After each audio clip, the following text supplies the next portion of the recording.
Welcome to Your Story video series brought to you by the Public Speakers Association.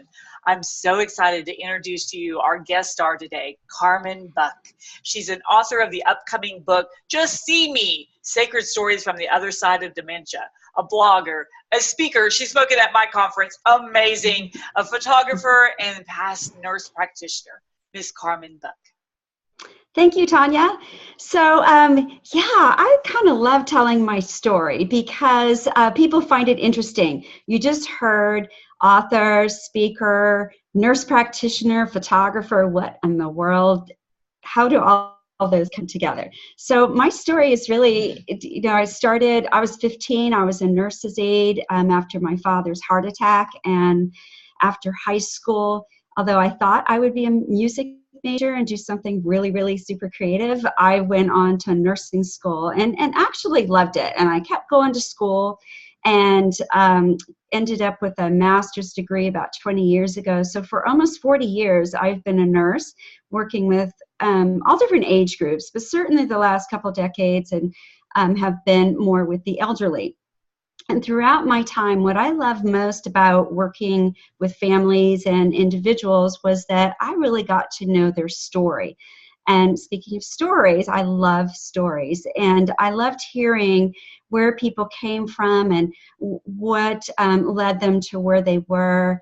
I loved hearing what was going on and too, to see what could I do to help with that. And in that, what really happened was I became a part of their current story, which I didn't even realize until later on. And I would run into people and they would tell me just how much it meant that I was there with them. And so stories really help with that, really are really essential to connection with others. And realizing that connection to one another, into one another in our world and to those close to us, connection with nature and even connection to ourselves, really is a basic need. It's a basic spiritual need for sure. So throughout my work in the last couple years, more like decades, so the last 10 years, I did house calls and I worked with the elderly and families and really got to know them and worked in the clinic some. And what I really had to have in order to be happy was time with my patients.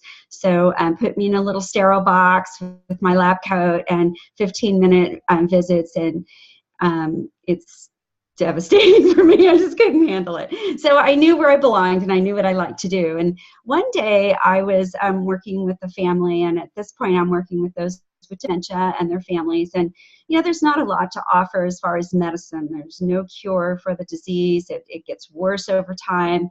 And yet families tended to, go through these ups and downs like we all do in our lives. And I would see them throughout the years and see that how far they had come. And along the way, I always thought, wow, somebody really needs to share these stories, because if we could hear what some families are able to triumph over and the challenges that they deal with every day, I think we would find our some of the little petty worries that we have really are just that, petty worries.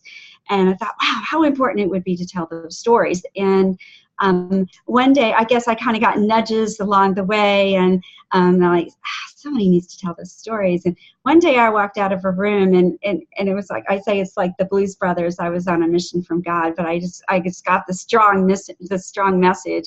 You need to tell these stories. And, at the time thinking, yep, I'm in the clinic. I plan on being here till I retire. Gosh, I'm almost 60 years old and I'm on the downslide. It's all good. But this message just kept coming back to me. You need to tell these stories. And oh, by the way, you need to make sure there are images, because stories without images just didn't seem complete to me. By the time I got home that night, I had a whole plan in mind, which was a complete shift from what I was doing in my life. And I came home and I'm telling my husband, and he said, have you written before? I'm like, no, but I think I can handle that. I'd written, of course, lots of professional papers. And photography, well, I can't remember when I would go any place or do without my camera. But you know, it certainly wasn't my profession. And within 6 months, I mean, this was such a strong, strong drive for me, and a message that, a calling for me, that this is what I needed to do. I had a plan in place. And so fast forward 2 years, my book, Just See Me, Sacred Stories from the Other Side of Dementia, should be coming out April 23rd is our tentative publication date that it comes out. And what I did was I interviewed 13 different families, and my entire agenda was, tell me what you think the world needs to know. And amazing in that their stories are incredible and moving, and but also that 13 unique stories. And to me, I mean, I followed up a year later and realizing that connection as the storyteller, being the voice for their stories and taking their portraits, just how much I became a piece of their story. And which is just so fulfilling for my life and for my work, and really a testament that I'm on the right track for me. And another thing that came, what I wasn't totally expecting, was, you know, I knew it was important to have the pictures and the portraits and really compassionate, beautiful images, because every time of our life is important, even the hard times. And most families said, oh yeah, it's okay, but didn't really care either way. A year later, though, that was what they wanted to talk about, just how priceless and how meaningful those images were to them, which again is testament that just moving forward and on the right track. And so as the past couple years have gone, I work as a photographer, and I help businesses tell their stories, and through business portraits. And you can see Tanya uses some of those, you know, and some other people who use them with different narrative across, you know, they tell their message, and that's exactly what it does. It tells their story so that the clients that they would most service can find them, you know, and certainly for families, and to tell stories, because this is how we pass our messages on, our legacy from generation to generation, is through stories and through images. And so that's a tiny bit of my story, and I have to say it's just beginning for me. I'm you know, I think this is just getting ready to be a really phenomenal, interesting year for me. And I kind of love the mystery, so I like seeing where it's going to go. I have some plans, but on the other side of that, I love seeing what lands in my lap to see if it's something that's going to interest me or not. So I know a lot of you are interested in stories and what is this about, and so I totally encourage you, follow me on social media. I'm on Facebook, Instagram, and Twitter, and I'm always posting interesting things about the people that I meet, and some behind the scenes information about shoots. And I've got a website. I'm going to give you the direct link that you can sign up for a newsletter. When you do that, I'll see that, or you can put a little note in there too, just to be sure. But I will send you an ebook on the guide to creating meaningful connections with storytelling. So whether that's for your personal, for your family, or for your business, there'll be a lot of good information in that.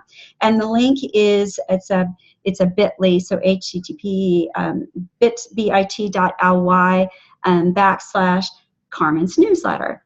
And so if you have trouble with that, simply go to carmenbuckphotography.com, and you'll see how to sign up for the newsletter there too. Just simply sign up. I don't send out junk at all. I send out a newsletter once a month that has updates on the book, how to pre-order, what's going on with that, as well as some other information. So, and you'll get that ebook too. And so I hope you've enjoyed hearing my story. I hope it inspires you to think about what you might like to do if you're doing it, or maybe there's a different twist on what you're doing. And certainly how things can just come, you know, out of left field and just be life-changing, absolutely life-changing. It's, I think back 2 years ago, and I was still in the clinic, and life's much different for me now.